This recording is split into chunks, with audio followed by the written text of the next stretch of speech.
Lady এজেন্টকে বোঝাচ্ছিলাম যে জানো তো মেয়েদের খুশি করাটা খুব ডিফিকাল্ট একটা ব্যাপার, কিন্তু ছেলেদের ক্ষেত্রে বিষয়টা কি সহজ। মেয়ে দেখলেই তারা খুশি হয়ে যায়। 2021 বিধানসভা ভোটের পরে একজন নেতা বলেছিলেন যে বিজেপির কেউ যদি টিএমসিতে জয়েন করতে চান তাহলে উনি নিজে চৌকাঠে শুয়ে থেকে পাহারা দেবেন। এরকম ডেডিকেটেড শান্তিপ্রিয় শান্ত ছেলেদের আমার রোড ইজ স্যালিউট।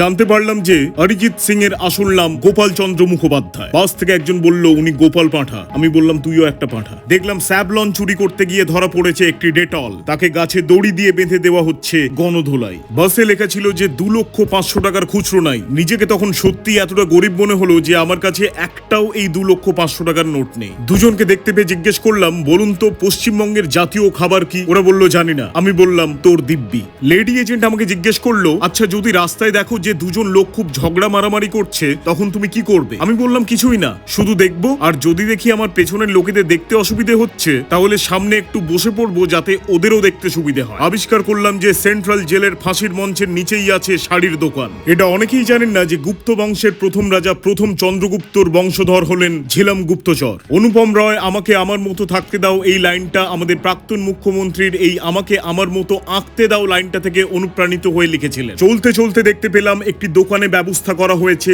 অভিনব এই প্রিন্টের। এই প্রিন্ট যে কাদের প্রয়োজন সেটা আমার মাথার উপর দিয়ে গেল। লেডি এজেন্টকে ফুচকা খেতে দেখে জিজ্ঞেস করলাম আচ্ছা এই যে সেলিব্রিটিরা বলেন তারা নাকি রাস্তায় দাঁড়িয়ে ফুচকা খেতে পারেন না, এটা কেন। লেডি এজেন্ট বলল কারণ তারা হলো শোলে সিনেমার ঠাকুর। ঠিক তখনই দেখতে পেলাম ঠাকুরের বিলিতি ভার্সন টেগর। ওখানেই লেডি এজেন্ট আমাকে জিজ্ঞেস করলো একটু দেখো তো আমার চোখে কিছু পড়েছে কিনা। আমি বললাম হ্যাঁ একটা হীরের নেকলেস আর একটা সোনার ঝুমকো, তাড়াতাড়ি এখান থেকে চলো। ওদিকে দেখলাম একজন বলছে ব্ল্যাক লাইভস ম্যাটার। দেখলাম ওর বুকে লেখা আছে 5 স্টার চম্পা। কাকাকে ডেকে জিজ্ঞেস করলাম প্রথম লাইনে লিখেছো প্রশ্রয় দিলে মাথায় ওঠে, সেটা আবার কি জিনিস। উত্তর এলো ছাতা। ব্লগটা ভালো লেগে থাকলে লাইক করুন কারণ ডিসলাইকের কোনো অপশন নেই, প্রচুর শেয়ার করুন কারণ শেয়ার কি বলবো, আর এই ব্লগটাকে কোথা থেকে দেখছেন সেটাও কমেন্ট করে জানান কারণ ইউরেনাস নেপচুন আর প্লুটো থেকে বহুদিন কোনো কমেন্ট পাচ্ছি না।